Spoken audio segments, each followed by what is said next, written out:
Subscribe to our channel and press the bell icon. السلام علیکم عزیز طلباء و طالبات، عبدالستار خان اس یوٹیوب چینل میں آپ تمام کا استقبال ہے۔ 10th ہسٹری ہارٹس کویسچن ہے، 20 مارکس کے لیے اہم سوالات ہے 2026 کے لیے۔ چلیے شروعات کرتے ہیں۔ سوال نمبر 3 ہے، مندرجہ ذیل بیانات کی وجوہات کے ساتھ وضاحت کیجیے۔ پہلا ہے، خواتین کی زندگیوں کے مختلف پہلوؤں پر غور و فکر پر مبنی تحقیق کا آغاز ہوا۔ دوسرا، مائیکل فوکو نے اپنے طرز تحریر کو علم کا آثار قدیمہ کہا۔ تیسرا، تاریخی تحقیق میں تجرباتی اور مشاہداتی طریقے استعمال نہیں کیے جاتے۔ چوتھا، والٹیئر کو جدید تاریخ نویسی کا بانی کہا جاتا ہے۔ پہلا ہے، خواتین کی زندگیوں کے مختلف پہلو پر غور و فکر کرنا۔ تاریخ نویسی پر مردوں کی فوقیت کے زاویہ نظر کا اثر تھا۔ فرانسیسی مفکر سیما دا بوا نے تاریخ نویسی میں تانیسی نظریے کو پیش کیا۔ دوسرا، اس وجہ سے تانیسی تاریخ نویسی میں عورتوں کو شامل کیا گیا۔ تیسرا، تاریخ نویسی کے شعبے میں مردوں کی فوقیت کے نقطہ نظر پر دوبارہ غور کرنے پر زور دیا۔ چوتھا، سیما دا بوا کے تانیس پر زور دینے کی وجہ سے عورتوں کی ملازمت، ٹریڈ یونین اور ان کی خاندانی زندگی میں بہتری آئی۔ اگلا ہے، مائیکل فوکو نے اپنے طرز تحریر کو علم کا آثار قدیمہ کہا ہے۔ پہلا نقطہ ہے، مائیکل فوکو نے زمانی ترتیب کے لحاظ سے تاریخ کو مکمل طور پر پیش کرنے کے طریقے کو غلط ٹھہرایا۔ دوسرا، اس کے خیال میں آثار قدیمہ کا مقصد آخری سچائی تک پہنچنا نہیں ہے۔ تیسرا، ماضی کے تغیرات یعنی تبدیلیوں کی وضاحت کرنے کی آثار قدیمہ کی کوشش ہوتی ہے۔ چوتھا، فوکو نے تاریخ میں تغیرات کی وضاحت کرنے پر زیادہ زور دیا ہے، اسی وجہ سے اس کے طرز تحریر کو علم کا آثار قدیمہ کہا جاتا ہے۔ والٹیئر کو جدید تاریخ نویسی کا بانی کہا جاتا ہے۔ تاریخ نویسی کے لیے صرف معروضی حقیقت اور واقعات کی زمانی ترتیب پر مورخ اپنی توجہ مرکوز نہ کرے۔ دوسرا، اسی کے ساتھ اس کی وقت کی سماجی روایات، زراعت، تجارت اور معاشی نظام پر غور کرنا ضروری ہے۔ تیسرا، والٹیئر کے اس خیال کی وجہ سے ایک نیا نظریہ سامنے آیا کہ تاریخ مرتب کرتے وقت انسانی زندگی کے تمام پہلوؤں پر غور کرنا چاہیے۔ اس وجہ سے والٹیئر کو جدید تاریخ نویسی کا بانی کہا جاتا ہے۔ علاقائی تاریخ نویسی کو تحریک ملی۔ اس کا جواب ہے، پہلا نقطہ ہے، انگریزی تعلیم نے بھارتیوں میں خودی کو بیدار کیا، جس سے قوم پرستانہ تاریخ نویسی کو فروغ حاصل ہوا۔ دوسرا، انگریز افسروں کی لکھی ہوئی بھارت کی غلط مفروضہ تاریخ کے مختلف صوبوں کے مورخوں نے مخالفت کی۔ تیسرا، مورخوں کی توجہ اپنی علاقائی خصوصیات کی طرف مبذول ہوئی۔ چوتھا، قوم پرستانہ تاریخ نویسی کا اثر بھی تھا، اس سے علاقائی تاریخ نویسی کو تحریک ملی۔ اگلا ہے، تاریخی ادب کی اہم قسم بکھر ہے۔ اس کا جواب ہے، پہلا نقطہ ہے، تاریخ ادب میں فارسی کتابوں، تامر پٹ اور کتبوں پر کندہ تحریروں، کاغذات، مراسلات، سکوں، سفر ناموں وغیرہ ماخذ کے ساتھ ساتھ تاریخی بکھر کا شمار بھی ہوتا ہے۔ دوسرا، بکھر میں سرماؤں کی تعریف بیان کی جاتی ہے، سیاسی اتھل پتھل اور جنگوں کا تذکرہ ہوتا ہے۔ تیسرا، عظیم ہستیوں کے سوار زمانے کے شہروں کا تذکرہ۔ چوتھا، معاصر سماجی، مذہبی اور معاشی زندگی کی عکاسی کی جاتی ہے۔ یہ سارے بیانات تاریخ نویسی میں کارآمد ثابت ہوتے ہیں، اس وجہ سے بکھر تاریخی ادب کی ایک اہم قسم سمجھی جاتی ہے۔ اگلا ہے، تمام ذرائع ابلاغ میں ٹیلی ویژن انتہائی مقبول عام ذریعہ ہے۔ اس کا جواب ہے، ٹیلی ویژن میں ایک سمعی و بصری ذریعہ ہونے کی سبب معلومات کے بارے میں سنتے ہوئے ناظرین متحرک تصویریں دیکھ سکتے ہیں۔ دنیا میں ہونے والے تمام واقعات کو گھر بیٹھے دوردرشن کے چھوٹے پردے پر دیکھ سکتے ہیں۔ سماجی مسائل، تعلیمی، معاشی موضوعات پر گفتگو، سیاسی تبدیلیاں، فلم، کھیل پر مباحثہ دیکھ سکتے ہیں۔ چوتھا، ٹی وی پر کھلاڑیوں، لیڈروں، خلوں، جنگوں وغیرہ امور پر معلومات فیچر دیکھ سکتے ہیں۔ اس لیے تمام ذرائع ابلاغ میں دوردرشن انتہائی مقبول عام حال ہے۔ سوال نمبر 3 کا بے ہے، درج ذیل بیانات کی وجوہات کے ساتھ وضاحت کیجیے۔ پہلا ہے، اپنے قدرتی اور تہذیبی ورثے کا تحفظ ہمیں خود کرنا چاہیے۔ اس کا جواب ہے، پہلا نقطہ ہے، بھارت قدرتی اور تہذیبی ورثوں سے مالا مال ہے، اس ورثے کی ہمیں حفاظت کرنی چاہیے، کیونکہ پہلا ہے، ہماری تاریخی عمارتیں، قلعے، مقامات آئندہ نسل کے لیے رہنما کی حیثیت رکھتے ہیں۔ ان تاریخی ورثوں سے ہمیں تحریک اور حوصلہ ملتا ہے۔ دوسرا، تنوع سے بھرپور بھارت میں کئی دریا، پہاڑ، جنگل، معمن، ساحل، سمندر ہیں، جنہیں دیکھنے کے لیے ہزاروں غیر ملکی سیاح آتے ہیں۔ تیسرا، بھارتی رقص، ادب، مختلف فنون، فلسفے کا مطالعہ کرنے کے لیے دنیا بھر کے لوگ بھارت آتے ہیں۔ چوتھا، ہمارے قدرتی اور بزرگوں کا دیا ہوا تہذیبی ورثہ ہماری شان ہے، جسے ہمیں اپنے آئندہ نسل کے لیے محفوظ کرنا چاہیے۔ چوتھا سوال ہے، آزادی کی تحریک کے دوران اخبارات نے سماجی بیداری پیدا کرنے میں اہم کردار ادا کیا۔ اس کا جواب ہے، عوامی بیداری پیدا عوامی بیداری، عوامی تعلیم، بھارتی تہذیب اور تاریخ کی عظمت بیان کی۔ دوسرا، سماجی، مذہبی اور سیاسی تحریکات کی حمایت کر کے سامراجی پالیسی کی مخالفت کی۔ تیسرا، مغربی علوم اور تعلیم کو عوام تک پہنچا کر سماجی بیداریوں کا کام کیا۔ چوتھا، معاصر سماجی اور سیاسی مسائل کو منظر عام پر لائے۔ اسی کے ساتھ ساتھ سماجی مسلحین اور تنظیموں کے خیالات کو لوگوں تک پہنچایا۔ سوال نمبر 3 کا بے ہے، تاریخی تحقیق کے مقاصد لکھیے، گنجار طرز سنگ تراشی کی معلومات لکھیے، سیاحت کی تاریخ کے لیے کون سی تدابیر ضروری ہے۔ پہلا نقطہ ہے کھیلوں کی معیشت۔ 20ویں 21ویں صدی میں کھیلوں کی عالم کاری ہوئی۔ تمام مقابلوں کی راس نشریات دنیا کے کونے میں بیک وقت ہوتی ہے۔ سبکدوش کھلاڑی کمنٹری کے چینلوں پر آتے ہیں۔ ناظرین کا ایک بڑا طبقہ ان مقابلوں کو ٹی وی پر دیکھتا ہے۔ اس وجہ سے کمپنیاں بڑی بڑی رقمیں خرچ کر کے کھیلوں کی نشریات کے درمیان اپنی پیداوار کے اشتہارات دکھاتی ہے۔ ان ساری وجوہات کی بنا پر آج کھیلوں کی معیشت بدل گئی ہے۔ اطلاقی تاریخ سے کیا مراد ہے؟ کسی مضمون کو دوسرے شعبوں میں نافذ کرنا اور اسے نکلنے والے نتائج کا حاصل کرنا اطلاق کہلاتا ہے۔ دوسرا، تاریخ کے مقاصد کو دوسرے مضامین پر نافذ کر کے نئے نتائج اخذ کرنے کو تاریخ کا اطلاق کہتے ہیں۔ تیسرا، تاریخ کے ذریعے ماضی کے واقعات کے بارے میں جو علم حاصل ہوتا ہے اس کا موجودہ اور آئندہ زمانے میں تمام سماجوں کے لیے کس طرح استعمال ہوگا، اس کے بارے میں اطلاقی تاریخ میں غور کیا جاتا ہے۔ چوتھا، تاریخ میں سماجی، مذہبی، فنون، تعمیرات وغیرہ عوامل شامل رہتے ہیں۔ اسی طرح ان مضامین میں بھی تاریخ کا اطلاق ہوتا ہے۔ تھیٹر اور فلم کے شعبے میں تاریخی طلبہ کو کون سے مواقع میسر ہے؟ پہلا نقطہ ہے تھیٹر کے لیے اسٹیج کی سجاوٹ، ملبوسات، ہیئر اسٹائل، میک اپ کرنے والے ماہرین کی ضرورت ہوتی ہے۔ ہدایت کار، اداکار، روشنی، سائے کا بندوبست کرنے والے ٹیکنیشین۔ دوسرا، مصنف اور اس کے صلاحکار، موسیقی اور زبان کے ماہرین کی ضرورت ہوتی ہے۔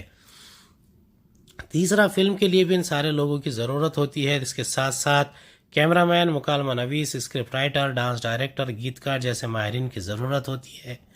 تھیٹر اور فلم شعبے سے متعلق سارے پیشہ ورانہ شعبے ہے۔ اگلا ہے تاریخی طبع ماخذات کا تحفظ کس طرح کیا جاتا ہے۔ پہلا نقطہ ہے قدیم اشیاء کو جمع کرنا، عہد اور قسم کے لحاظ سے درجہ بندی اور فہرست تیار کرنا۔ دوسرا، منتخب قدیم اشیاء ان کے نمونے ماڈل کی نمائش کرنا۔ تیسرا، قدیم اشیاء سے متعلق تحقیقی مضامین شائع کرنا۔ چوتھا، نباتات اور حیوانات کے پتھر میں ملے ہوئے واقعات، رکازات کی درجہ بندی کرنا، ان کی فہرست تیار کرنا، ان کے ماڈلوں کی نمائش کرنا۔ چھٹا، قدیم اشیاء کے تحفظ کے لیے ضروری صفائی اور کیمیائی عمل کرنا۔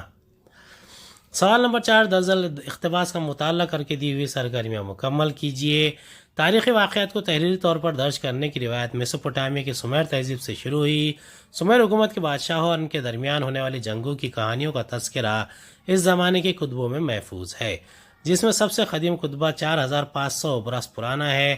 اس میں سومیر کی 2 ریاستوں کے درمیان ہونے والی جنگوں کا اندراج ہے۔ یہ کتبہ فی الوقت فرانس کے عالمی شہرت یافتہ عجائب گھر لور میں رکھا گیا ہے۔ دیکھیے اس میں جتنے سوالات دیے گئے ہیں اتنے بھی کریں گے تو 20 نمبر میں رہیں گے۔ پہلا سوال ہے تاریخی واقعات کو تحریری طور پر درج کرنے کی روایت کس تہذیب سے شروع ہوئی؟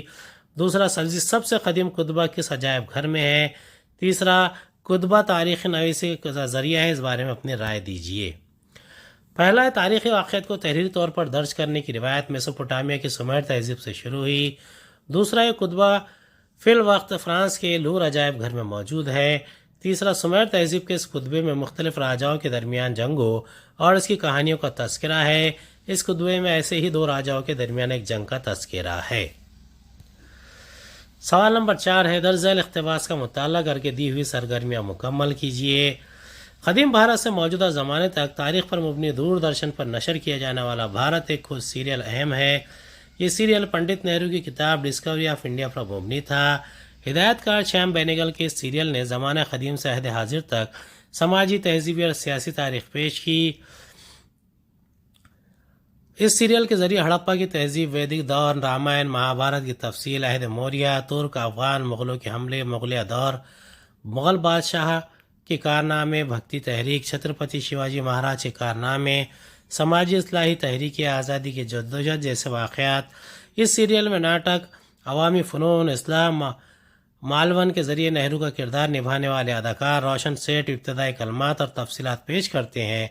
تاریخ کی جانب سے دیکھنے کا نہرو کا نظریہ اور مؤثر پیشکش کی وجہ سے سیریل بھارت میں بہت مقبول ہوا۔ پہلا ہے بھارت ایک کھوج سیریل کس کتاب پر مبنی تھا۔ دوسرا، بھارت ایک کھوج سیریل میں نہرو کا کردار کس نے ادا کیا۔ تیسرا، یہ سیریل پورے بھارت میں کس طرح مقبول عام ہوا۔ پہلا سیریل بھارت ایک کھوج پنڈت نہرو کی لکھی ہوئی کتاب ڈسکوری آف انڈیا پر مبنی ہے۔ دوسرا سیریل بھارت ایک کھوج میں پنڈت نہرو کا کردار مشہور اداکار روشن سیٹھ نے ادا کیا تھا۔ تیسرا، اس سیریل میں قدیم زمانے سے جدید زمانے تک سماجی، تہذیبی اور سیاسی تاریخ پیش کی گئی۔ دوسرا، بھارت کے کونے کونے کی سماجی زندگی، تہذیب، فنون، ادب پر روشنی ڈالی گئی ہے، جسے دیکھ کر لوگوں میں مسرت ہوئی ہے۔ تیسرا، مفصل تحقیق اور مؤثر پیشکش کی وجہ سے سیریل بہت مقبول ہوا۔ چوتھا، پنڈت نہرو کی تاریخ کی جانب دیکھنے کے نظریے، سیریل میں ڈرامائیت، عوامی فنون اور علمی معلومات کا بھی لوگوں پر بہت اثر ہوا۔ سوال نمبر 5 ہے، درج سوالوں کے مفصل جواب لکھیے۔ کوئی دو۔ پہلا ہے، اخبارات اور رسائل کا فرق لکھیے۔ اخبارات سستے فولڈ نیوز پرنٹ کا استعمال کرتے ہوئے وسیع سامعین کو روزانہ معروضی خبریں فراہم کرتے ہیں۔ میگزین اعلیٰ معیار کے پابند چمکدار کاغذ پر ہفتہ وار، ماہانہ گہرائی، طاق یا فرنیچر مواد پیش کرتے ہیں، فیچر مواد پیش کرتے ہیں۔ اخبارات فوری موجودہ واقعات پر توجہ مرکوز کرتے ہیں، جبکہ میگزین رجحانات، خصوصی عنوانات اور گہرائی سے تجزیے پر توجہ مرکوز کرتے ہیں۔ 4 نکات بھی لکھیں گے تو چلے گا۔ سوال نمبر 5 ہے، درج ذیل کے مفصل جواب لکھیے۔ مارکسوادی تاریخ نویسی کی وضاحت کیجیے۔ تاریخ نویسی میں مشہور مورخ مووی کے راجواڑے کی خدمات بیان کیجیے۔ تیسرا، مابعد آزاد نسائی تاریخ نویسی کی معلومات دیجیے۔ چوتھا، قوم پرست تاریخ نویسی کی خصوصیات لکھیے۔ پانچواں، قدیم بھارت کی تاریخ کے بارے میں ذیل کے نکات سے مدد معلومات لکھیے۔ زبانی ماخذ، تحریری ماخذ، کندہ کاری۔ پہلا ہے مارکسوادی تاریخ نویسی۔ آزادی کے بعد کے دور میں بھارت تاریخ نویسی میں جو نئے فکر طرز دکھائی دیتے ہیں، ان میں مارکسوادی تاریخ نویسی ایک اہم طرز فکر ہے۔ مارکسوادی میں طبقاتی کشمکش پر زور دیا گیا ہے۔ کارل مارکس کے نظریات پر مبنی جو تاریخ نویسی کی گئی ہے، اسے مارکسوادی تاریخ نویسی کہا جاتا ہے۔ دوسرا، مارکسوادی تاریخ نویسی میں معاشی نظام میں پیداواری ذرائع، طریقے اور پیداواری عمل میں انسانی تعلقات پر خاص طور سے غور کیا جاتا ہے۔ مارکسوادی تاریخ نویسی کا خاص اصول ہر سماجی واقعے کا عام لوگوں پر ہونے والے اثر کا تجزیہ کرنا ہے۔ مارکسوادی مورخوں نے ذات پات کے نظام میں ہونے والی تبدیلیوں کا مطالعہ کیا۔ بھارت میں بھی اس طریقے کو شرت پر ڈانگے نے اپنی تاریخ نویسی میں پیش کیا۔ وی کے راجواڑے کی خدمات۔ راجواڑے نے مراٹھوں کی تاریخ ماخذ کے عنوان سے 22 جلدیں مرتب کی۔ دوسرا، یہ خیال پیش کیا کہ تاریخ کا مطلب ماضی میں سماج کی ہمہ پہلو زندگی کی عکاسی ہے۔ تیسرا، ان کا خیال تھا کہ تاریخ صرف سیاسی اتھل پتھل، حکومت حاصل کرنے کے لیے کیے گئے داو پیچ اور جنگوں سے متعلق حقائق بیان کرنا نہیں ہے۔ چوتھا، انہوں نے بھارتی مورخوں کو پیغام دیا کہ اپنی تاریخوں کو خود لکھنا چاہیے۔ پانچواں، اصلی دستاویزات کی مدد سے تاریخ لکھنے پر انہوں نے زور دیا۔ چھٹا، ان کا خیال تھا کہ زمانہ، مقام اور شخص، ان تینوں کے ذریعے تاریخ میں انسانی زندگی کو بیان کرنا چاہیے۔ نسائی تاریخ نویسی کی معلومات۔ آزادی سے قبل تارا بائی شندے، پنڈت رما بائی، رکما بائی نسائی تاریخ مورخ ہو گزرے ہیں۔ ان مصنفین نے گھر میں اور کام کاج کی جگہ پر عورتوں کے متعلق غیر منصفانہ سلوک اور مرد خواتین میں عدم مساوات کے موضوع پر مضامین لکھے۔ دلت خواتین کے متعلق نقطہ نظر سے سماجی طبقے، سماجی رتبہ، ذات پات اور خواتین پر مضامین لکھے۔ آزادی کے بعد کے دوران دلت خواتین کی زندگی، سماجی طبقہ، ذات پر لکھے ہوئے شرمیلا ریگی کے مضامین، writing caste, writing gender, reading Dalit women's testimonies نامی کتاب میں جمع کیا۔ نسائی مصنفہ میرا کوسموی نے کراسنگ تھریشولڈ فیمنسٹ ایسیز میں مہاراشٹر کی doctor رکما by, Pandit Rama by جیسی خواتین کی زندگی پر مضامین لکھے۔ کھیل اور تاریخ کا باہم تعلق۔ کھیل کے موضوع پر لکھنے والوں کے لیے ان کھیلوں کی تاریخ سے واقف ہونا ضروری ہوتا ہے۔ کھیل پر تبصرہ کرنے کے لیے مبصر کو ماضی کے کھلاڑیوں کے کھیل کی مہارتوں کا علم ہونا ضروری ہے۔ Olympic, Asiad, commonwealth games, Akashvani, Doordarshan اور دیگر چینلوں پر کھیل کے مختلف مقابلوں پر کمنٹری کرتے ہوئے مبصر کو اس کھیل کی تاریخ، مشہور کھلاڑیوں، ان کے ریکارڈ پر معلومات دینا اور کمنٹری کو دلچسپ بنانا ہوتا ہے۔ کھیل کے خصوصی ماہر کی حیثیت سے لیکچر دینے کے لیے مدعو شخص، کھلاڑیوں کی تربیت کرنے والے کوچ، مقابلوں کے لیے کھلاڑیوں کا انتخاب کرنے والی کمیٹی، ان سب کو کھلاڑیوں کی خاصی معلومات، ان کی خوبیاں اور خامیاں، مخالف ٹیم کے کھلاڑیوں کی تاریخ، ان سب کا مطالعہ کرنا ہوتا ہے۔ کھلاڑیوں کو بھی اپنے مد مقابل کی تاریخ سے واقف ہونا ضروری ہے۔ مختصر یہ کہ کھیل سے متعلق تمام عوامل کو کھیل کی تاریخی معلومات حاصل ہی کرنی پڑتی ہے۔ سیاحت کی ترقی کی تدابیر، سیاحوں کی زندگی کے تحفظ اور محفوظ آمدرفت کے ذرائع پر توجہ دینا چاہیے۔ دوسرا، سیاحوں کے لیے اعلیٰ معیار کی قیام گاہ ہو، سفر کی عمدہ سہولت اور صاف ستھرے بیت الخلاء کا بندوبست کرنا چاہیے۔ تیسرا، تاریخی اور قابل دید مقامات کو صاف ستھرا رکھا جائے اور تمام سہولتیں فراہم کی جائے۔ چوتھا، سیاحوں کے لیے قابل دید مقامات کا معلوماتی کتابچہ، نقشے، رہبر، گائیڈ، ذو لسان وغیرہ سہولتیں فراہم کرنا چاہیے۔ معذوروں کی سیاحت کے لیے ان کی ضرورتوں کا خاص خیال رکھنا چاہیے۔ فرق لکھیے میدانی کھیل، نشستی کھیل۔ میدانی کھیل میدان میں کھڑے رہ کر کھیلے جاتے ہیں۔ نشستی کھیل بیٹھ کر کھیلے جاتے ہیں، جو گھر، کھلی جگہ، برآمدے میں کھیلے جا سکتے ہیں۔ میدانی کھیلوں کے لیے کثرت اور مہارت کی زیادہ ضرورت ہوتی ہے۔ نشستی کھیلوں کے لیے نسبتاً کم کثرت اور مہارت کی ضرورت ہوتی ہے۔ میدانی کھیلوں کے لیے جسمانی صلاحیت اور طاقت کی ضرورت ہوتی ہے۔ نشستی کھیلوں کی جسمانی صلاحیت اور طاقت کی ضرورت نہیں ہوتی۔ میدانی کھیل زیادہ طاقت صرف ہونے کی وجہ سے تھکان جلد ہوتی ہے۔ نشستی کھیل طاقت کی ضرورت نہیں ہوتی۔ میدانی کھیل میں جوش اور سنسنی ہوتی ہے، نشستی کھیل میں سنسنی نہیں ہوتی۔ میدانی کھیلوں میں جسمانی مہارت کی ضرورت ہوتی ہے، نشستی کھیلوں میں جسمانی مہارت کی نہیں لیکن ذہنی مشق کی ضرورت ہوتی ہے۔ میدانی کھیلوں میں کبڈی، ہاکی، کھوکھو، کرکٹ جیسے وغیرہ کھیل کھیلے جاتے ہیں۔ نشستی کھیلوں میں شطرنج، چوسر، تاش کھیلے جاتے ہیں۔ جدید طریقہ نویس کی اہم خصوصیات بیان کیجیے۔ پہلا نکتہ، اس طریقے کی ابتدا سائنسی طریقے سے یعنی مناسب سوالوں کو ترتیب دینے سے ہوتی ہے۔ دوسرا، یہ سوالات ماضی میں انسانی سماجی اکائیوں کے مخصوص عرصے میں کیے گئے کاموں سے متعلق ہوتے ہیں۔ تاریخ میں ان سوالوں کے جوابات کی بنیاد قابل اعتماد ثبوت ہونے کے لیے ترتیب منتخب ہوتی ہے۔ تاریخ میں ماضی میں انسانوں کے ذریعے کی گئی سرگرمیوں کے پیش رفت کا جائزہ لیا جاتا ہے۔ امید ہے آپ کو ہمارا ویڈیو پسند آیا ہوگا۔ اگلی ویڈیو میں دوبارہ ملاقات ہوگی۔ خدا حافظ۔